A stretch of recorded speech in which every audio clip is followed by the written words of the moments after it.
Assalamualaikum semuanya, kembali lagi bersama Wong Anime. Pada kesempatan kali ini, Wong Anime akan membahas mengenai Tensurani, salah satu pembahasan yang paling kalian tunggu. Dan di video ini, Wong Anime akan membahas mengenai salah satu karakter favorit kalian, Diablo.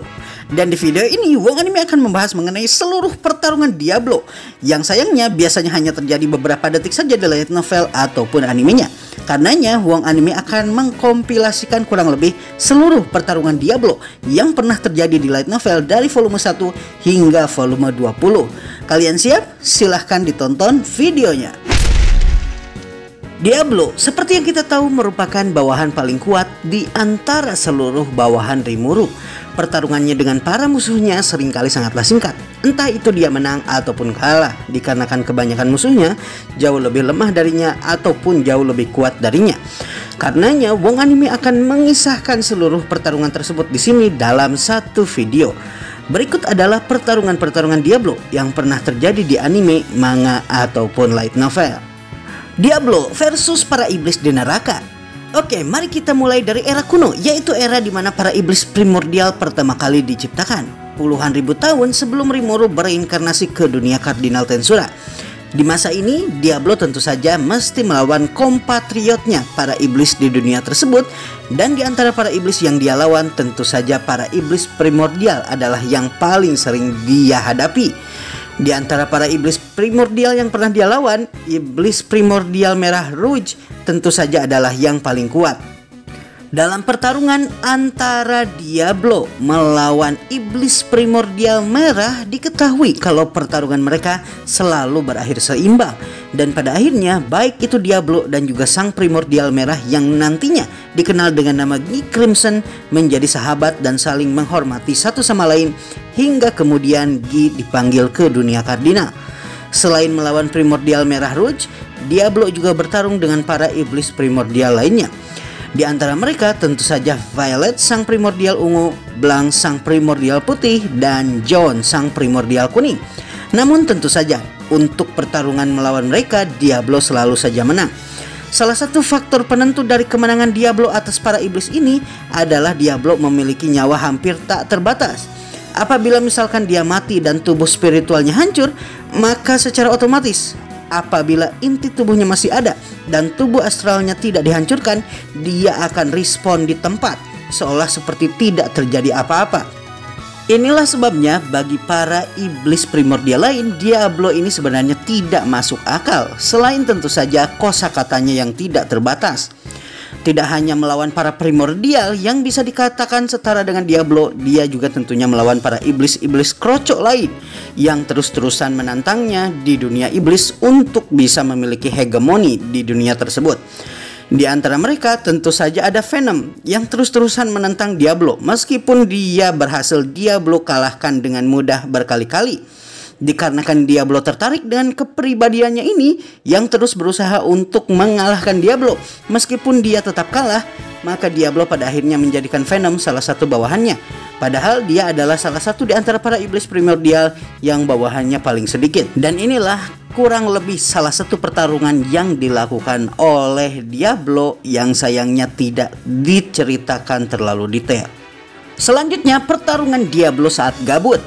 Mengingat salah satu retakan dimensional alias gerbang di neraka adalah salah satu gerbang yang menghubungkan antara dunia lain dengan dunia kardinal, gerbang ini seringkali dijadikan sarana oleh makhluk dari dunia lain untuk menginvasi dunia kardinal Tensura semenjak puluhan ribu tahun yang lalu. Maka untuk mengisi kegabutannya, Diablo bersama para iblis primordial lainnya seringkali menghalangi serangan-serangan yang terjadi di dunia kardinal. Di antara mereka, Phantom dan Insector adalah makhluk yang paling sering menginvasi, dan para iblis terutama Diablo seringkali menjadi penghalang terbesar mereka. Karena itulah para pemimpin pasukan Phantom seperti misalnya Feldway sang Raja Phantom dan juga Zalario, salah satu dari 3 komandan tertinggi Phantom, sangat membenci Diablo. Ditambah dengan cara bertarung Diablo yang tidak konvensional, membuat mereka sangat tidak menyukai iblis yang satu ini. Selain itu, saat gabut Diablo sesekali keluar untuk bertualang mencari sesuatu yang akan membuatnya tidak bosan. Sebagai iblis yang telah hidup lama, dia tentunya mengetahui bagaimana cara kerja dunia manusia dan geopolitik di dunia tersebut.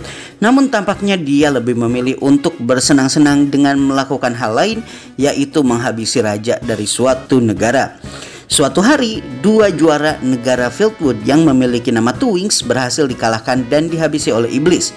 Merasa putus asa, salah satu di antara mereka kemudian memanggil iblis dan melakukan perjanjian dengan iblis tersebut untuk membalas dendam mereka saat mereka sekarat. Dan iblis yang mereka panggil tentu saja adalah Diablo. Namun mereka sendiri tidak menyadari kalau makhluk yang menerima perjanjian dengan mereka adalah iblis primordial hitam. Menyanggupi perjanjian dengan mereka, Diablo pun lalu mencari iblis yang membunuh mereka, dan disinilah pertarungan antara dirinya dengan Shizue Izawa sang penguasa api pun dimulai. Dalam pertarungan ini terlihat sekali kalau seolah pertarungan yang terjadi antara Diablo, Black sang primordial hitam, melawan Shizue Izawa terlihat seperti pertarungan yang seimbang. Padahal sebenarnya di sini Diablo menahan dirinya melawan Shizue. Namun tentu saja senang-senang dari Diablo ini berubah ketika dia berusaha untuk menghancurkan topeng dari Shizue Izawa. Dia memukul topeng tersebut dengan cakarnya dan ternyata topeng tersebut berhasil membuat tangan Diablo patah dan hilang seketika. Dari sini Diablo tentu saja kaget, dan Diablo pun menyimpulkan kalau topeng dari Shizue Izawa mengandung unsur infinity alias tidak terikat oleh waktu. Dan semenjak saat itulah Diablo kemudian tertarik dengan topeng tersebut dan terus mengawasi topeng tersebut hingga pada akhirnya topeng dari Shizue Izawa jatuh pada Rimuru. Diablo versus Orthos. Setelah pertarungannya dengan Shizu, Diablo tentu saja tidak lupa dengan perjanjiannya dengan Twins di akhir hidup mereka. Dia pun menemukan sang Archdemon yang membunuh mereka ternyata adalah keturunan dari Merah, seorang Archdemon alias Superior Demon General bernama Orthos.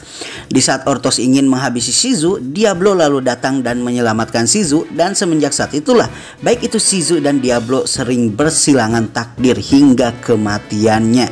Pada dasarnya saat melawan Orthos, Diablo tidaklah bertarung. Dia menghabisi Orthos hingga ke tubuh astralnya, sehingga Orthos tidak bisa lagi melakukan respon di dunia iblis dan musnah untuk selama-lamanya. Selanjutnya Diablo melawan Razen. Setelah kegagalan Diablo untuk memenuhi panggilan Rimuru, ketika Rimuru memanggil iblis untuk menjadi pelayan Ramiris, Diablo pada akhirnya berhasil memenuhi panggilan Rimuru ketika Rimuru membantai habis 20.000 pasukan Falmouth. Rimuru kemudian menugaskan kepada Diablo untuk menghabisi satu-satunya orang yang berhasil bertahan hidup dari sihir Megiddo-nya Rimuru.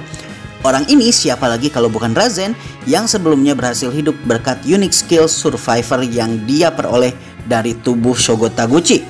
Sebelum memulai tugasnya, Diablo kemudian mengatakan kepada Rimuru kalau dirinya ingin menjadi bawahan Rimuru. Namun Rimuru menyuruh Diablo untuk melakukan tugasnya terlebih dahulu. Diablo lalu bersemangat karena Rimuru pada dasarnya menggunakan 20.000 orang mati untuk memberikan tubuh kepada Diablo. Karenanya Diablo kemudian ingin mengetes tubuh barunya tersebut. Dirinya pun kemudian menghadapi Razen. Namun Razen tanpa babi bu langsung mengeluarkan sihir terkuatnya, yaitu Nuclear Cannon yang Diablo tiup ke angkasa. Razen kemudian memanggil roh superior bumi Wargnome. Pemanggilan spirit ini pada dasarnya dilakukan dikarenakan pengetahuan Razen yang mengetahui bahwa pada umumnya iblis lemah ketika melawan roh atau spirit. Namun mengingat Diablo adalah makhluk spiritual dengan kekuatan luar biasa, maka kekuatan roh tersebut sama sekali tidak berpengaruh pada dirinya, dan dia pun pada akhirnya menghabisi Wargnome dan membuatnya menjadi keripik roh. Tidak punya pilihan lain karena seluruh usahanya sia-sia, Razen pun kemudian melawan Diablo dengan kemampuan pertarungan jarak dekat yang dia miliki berkat dirinya berhasil mengambil alih tubuh Shogo Taguchi. Dia berusaha untuk menggunakan unique skill survivor miliknya, namun pada akhirnya dia menyadari sesuatu dari karakteristik tubuh Diablo, bahwa iblis yang ada di hadapannya ternyata adalah iblis primordial hitam. Sebagai seseorang dengan literasi tinggi, Razen tentunya pernah membaca kisah-kisah mengenai para iblis primordial dan prestasi-prestasi mereka di masa lalu. Karenanya dia langsung pingsan ketika menyadari kalau Diablo adalah salah satu dari iblis tidak masuk akal tersebut, dan Rimuru telah memanggilnya. Selanjutnya pertarungan Diablo melawan para Demon Hunter alias pemburu iblis. Pertarungan yang dialami oleh Diablo ketika dirinya ditugaskan oleh Rimuru untuk mendalangi pengambil alihan Falmouth dan membuat Falmouth berada dalam perang sipil. Raja Edward, adik dari Edomaris, akhirnya naik tahta dan kemudian menyalahkan Edomaris dikarenakan biaya perang dari pertempuran antara Falmouth dengan Tempest membuat kerajaan ini pailit. Akhirnya perang sipil terjadi dan Tempest yang memiliki agenda di belakang layar untuk menaikkan Yom menjadi raja mesti menghadapi Raja Edward. Dalam perang untuk suksesi ini, Diablo kemudian mendatangi Raja Edward yang telah mengumpulkan para wartawan sebelumnya dan saat itu mengepung benteng tempat Yom dan Edomaris berada. Saat itu Raja Edward dikawal oleh 3 Battle Sage alias 3 pertapa tempur, yaitu Sare dan juga Glenda. Grigori saat itu sedang dikunyah oleh Rangga di tempat lain sehingga tidak ikut mengawal raja. Ketika Diablo menyuruh para pasukan Raja Edward untuk mundur, Raja Edward justru malah menuduh Diablo sebagai dalang konspirasi sambil menghina Rimuru, dan ini tentu saja membuat Diablo marah. Namun pada akhirnya Raja Edward kemudian mengeluarkan senjata andalannya, yaitu para Demon Hunter atau pasukan bayaran spesialis pemburu iblis dari Kekaisaran Timur. Para tentara bayaran ini kemudian sesumbar mengatakan bahwa cara untuk mengalahkan iblis yang telah memanifestasikan dirinya adalah dengan menghancurkan tubuh fisiknya. Dengan kata lain, mereka merencanakan untuk menghancurkan tubuh fisik Diablo. Namun Diablo terlihat sama sekali tidak merasa risih dengan serangan rantai yang mereka lakukan untuk menghancurkan tubuh Diablo. Mereka juga berusaha mengaliri rantai mereka dengan sihir tipe listrik atau tipe petir dan kemudian berusaha untuk mencambuk Diablo. Namun seperti yang telah diduga, Diablo sama sekali tak bergeming. Para Demon Hunter tentu saja kaget karena serangan yang dia aliri sihir biasanya mempan pada iblis norma. Namun sekali lagi kita ingat bahwa Diablo bukanlah iblis norma. Dia lalu mengatakan kalau alasan serangan tersebut tidak mempan pada Diablo terjadi dikarenakan natural effect resistant atau resistensi atas efek alam yang dia miliki. Dengan kata lain, serangan mereka terlalu lemah untuk melukai Diablo. Setelahnya Diablo lalu memasang barir penghalang di hadapan para wartawan dan jurnalis dan kemudian mengatakan kalau barir tersebut dipasang untuk melindungi para jurnalis dari efek pertempuran. Diablo lalu mengeluarkan Demon Lord Haki miliknya dan para Demon Hunter alias pemburu iblis tersebut langsung pontang-panting berusaha melarikan diri dari aura beracun yang Diablo keluarkan. Hampir seluruh pasukan Demon Hunter kecuali hanya seorang saja tumbang, yaitu pemimpin dari para Demon Hunter tersebut. Selain itu, Sare dan Glenda menjadi salah satu di antara orang-orang yang ada di sana yang tidak ikut tumbang, dan Raja Edward sendiri ikut-ikutan tumbang bersama dengan para Demon Hunter lain. Meskipun seluruh anak buahnya dikalahkan, pemimpin dari para Demon Hunter ini masih percaya diri kalau dirinya bisa mengalahkan Diablo. Namun ketika Diablo dengan normal menyebut para primordial lain dengan sebutan si putih dan si merah tanpa berekspresi sama sekali, maka dia pun menyadari kalau iblis yang ada di hadapannya adalah salah satu dari iblis primordial. Dan pada akhirnya dia pun ketakutan dan dia pun kemudian meminta ampun kepada Diablo, dan setelahnya Diablo lalu menyuruhnya untuk pergi sambil membawa seluruh anak buahnya. Lanjut pertarungan antara Diablo tentu saja melawan Sare dan Glenda.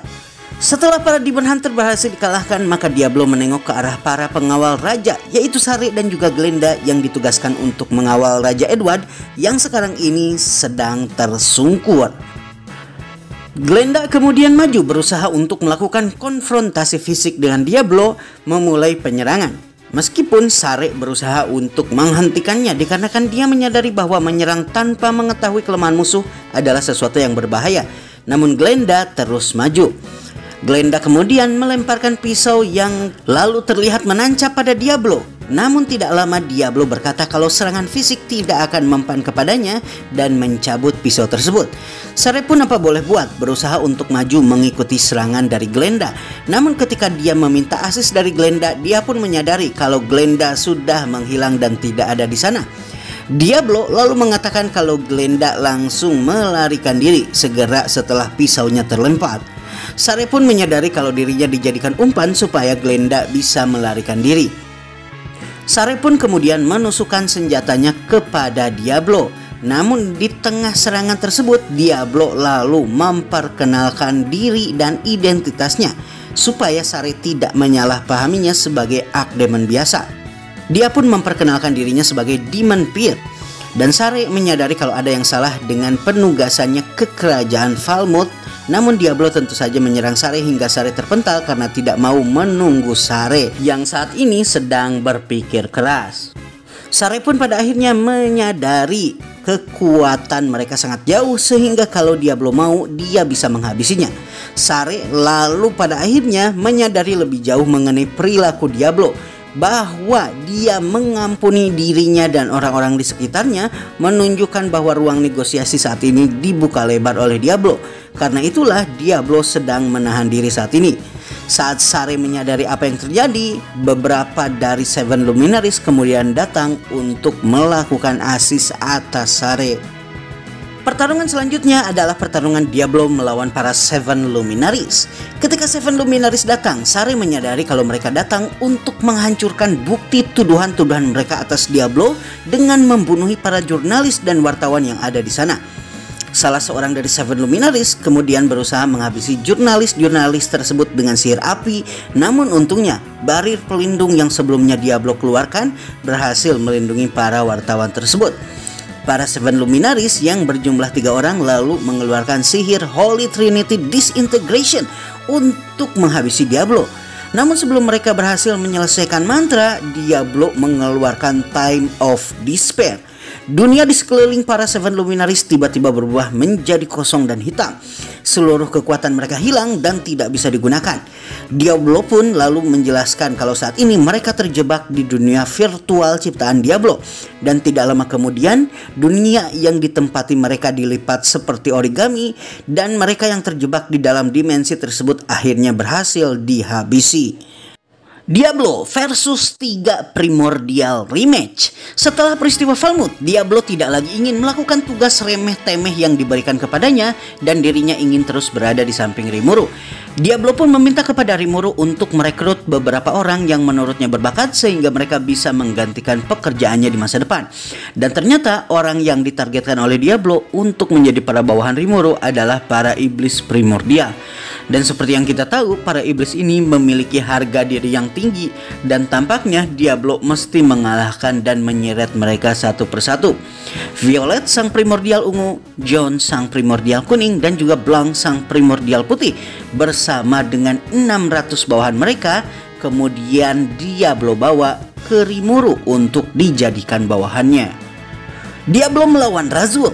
Pertarungan antara Diablo dengan Razuul mungkin merupakan salah satu pertarungan paling berat bagi Diablo di dalam duelnya yang pernah dia lakukan dari dulu hingga sekarang. Pertarungan antara Diablo dan Razuul ini terjadi ketika Granbell Rozo dan para bawahannya melakukan serangan sergapan atas Luminous Valentine dan Rimuru yang saat itu sedang melakukan pertukaran diplomatik.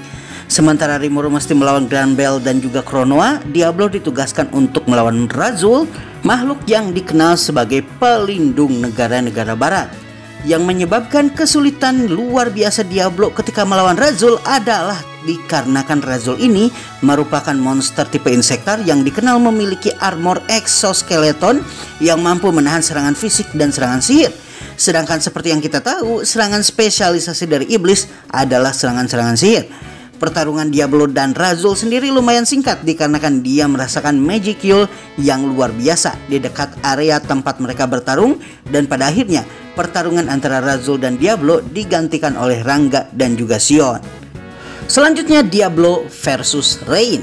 Setelah mendeteksi kekuatan luar biasa di bagian lain Kekaisaran Lubelius, Diablo melakukan teleportasi ke tempat tersebut yang ternyata berada di sebuah daratan tandus di pinggiran negara tersebut.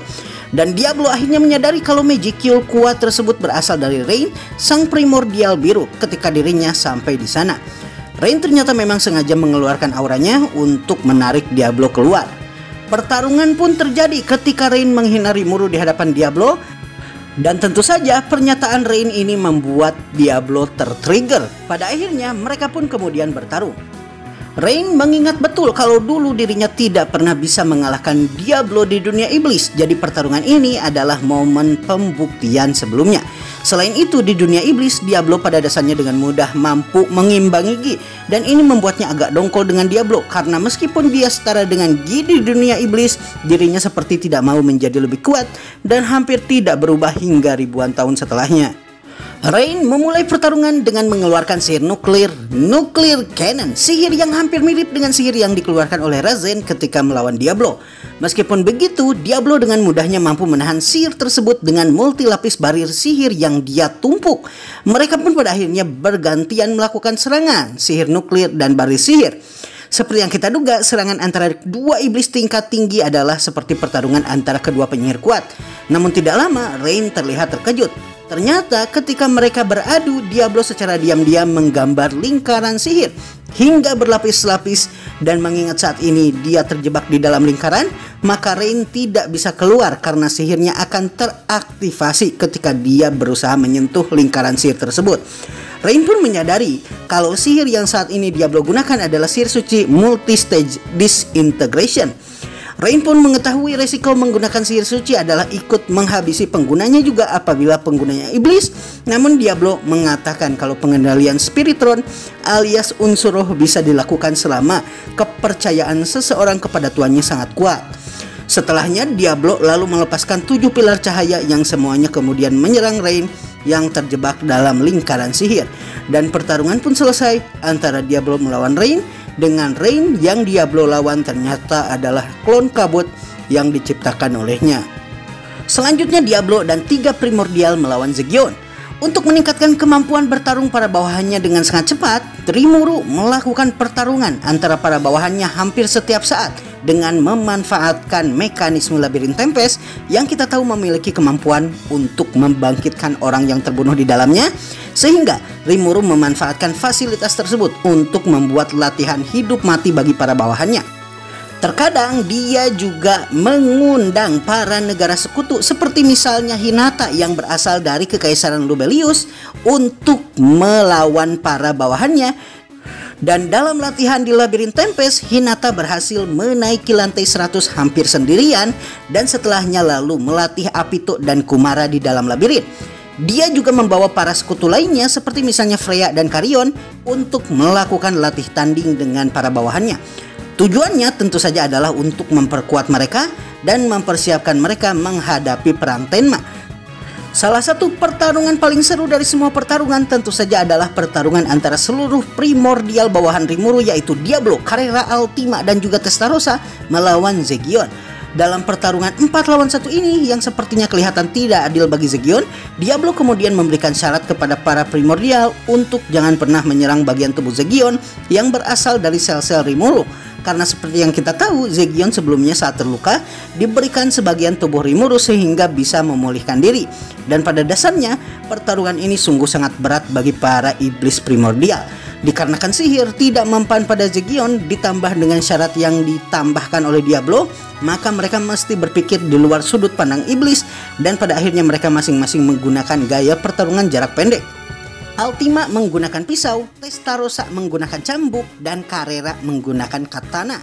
Pertarungan mereka pada dasarnya berakhir dengan kekalahan telak bagi para iblis primordial dan kemenangan telak bagi Zegion. Namun pada akhirnya mereka mampu menggunakan gaya bertarung yang berbeda dengan gaya bertarung iblis yang biasanya selalu menyandarkan kekuatan mereka pada sihir, dan kemudian menggunakan kemampuan ini ketika mereka melawan salah satu dari tubuh paralelnya Felgrin.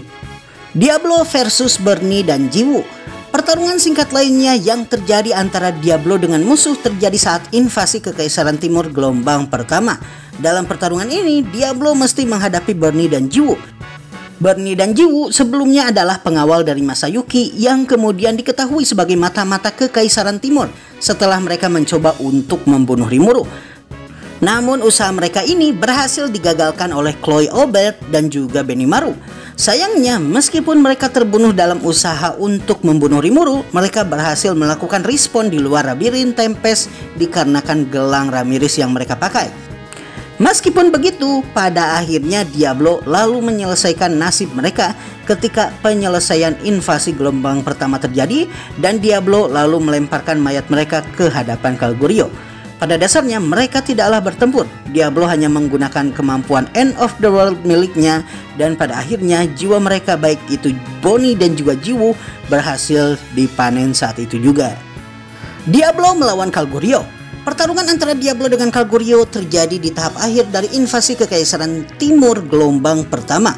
Sebenarnya Kalguryo sudah sangat menyerah dengan berita kematian di sana-sini yang membuatnya putus asa, berada dalam ketakutan yang luar biasa dan bahkan merasa sangat kebingungan. Para pasukan elit seperti misalnya Krishna yang kita tahu merupakan salah satu dari Imperial Guardian mengawal Kalguryo di pusat komando pasukan divisi armor. Bernie dan Jiwoo juga ikut mengawal Kalguryo setelah sebelumnya mereka gagal menghabisi Rimuru. Tiba-tiba datanglah Diablo muncul di pusat komando dan memprovokasi mereka, sehingga 1000 pengawal Kalguryo marah melihat pemandangan ini. Mereka lalu mencoba untuk menyerang Diablo, namun jentikan jari dari Diablo cukup untuk membuat jiwa mereka keluar dari tubuh mereka. End of the World adalah salah satu kemampuan terkuat Diablo yang membuatnya mampu menghabisi ribuan orang hanya dengan jentikan jarinya saja, termasuk diantaranya Krishna, Bernie, dan juga Jiwoo, sehingga yang tersisa hanyalah Kalguryo seorang. Melihat pemandangan seluruh pengawalnya tersebut jatuh satu persatu, Kalguryo menangis darah. Emosinya meledak dan pada akhirnya suatu peristiwa terjadi. Tiba-tiba kekuatan memenuhi dirinya dan Kalguryo kemudian berevolusi dan bangkit ke tingkatan Saints. Saat ini dia setara dengan Raja Iblis sejati. Setelahnya dia lalu menggunakan armor kelas mythical grade yang Kaisar Rudra berikan kepadanya dan pertarungan antara Kalguryo dan Diablo pun dimulai. Dia pun mencoba memukuli Diablo, namun seluruh kekuatannya tidak mampu membuat Diablo bergeser sama sekali. Diablo lalu mengatakan kalau Kalguryo masih belum bisa menangani kekuatan barunya. Dengan kata lain, saat ini masih terlalu dini bagi Kalguryo untuk menghadapi Diablo. Dia pun habis-habisan berusaha untuk melawan Diablo, namun pada akhirnya tidak sedikit pun mampu membuat Diablo serius hingga akhir hayatnya. Dan terakhir tentu saja Diablo melawan Michael. Setelah Leon berhasil dipengaruhi oleh Feldway berkat Angelic Dominion dari Ultimate Skill Justice King Michael, maka Rimuru mendatangi Damargania yang ternyata diketahui kalau Dagrul telah berkhianat. Diablo pada akhirnya bertempur melawan Michael bersama dengan para punggawa Tempest lainnya, namun Michael menggunakan Time Stop alias Stationary World untuk menghancurkan tubuh spiritual dari Diablo dan menghabisinya. Namun meskipun begitu, seperti yang kita tahu, Diablo berhasil respawn berkat kemampuannya untuk hidup lagi, dan ini pada akhirnya mengakhiri konfrontasi mereka. Rimuru kemudian mengakhiri pertempuran tersebut dan menghabisi Michael untuk selama-lamanya. Baiklah semuanya, itulah seluruh pertempuran yang terjadi pada Diablo. Siapa sajakah yang dia lawan dan bagaimanakah hasil pertempurannya? Siapa lagi nih yang pertempurannya pengen Wong Anime kisahkan kepada kalian? Silahkan untuk komentari di bawah. Dan dengan ini Wong Anime mengakhiri videonya. Assalamualaikum dan sampai jumpa lagi di video selanjutnya.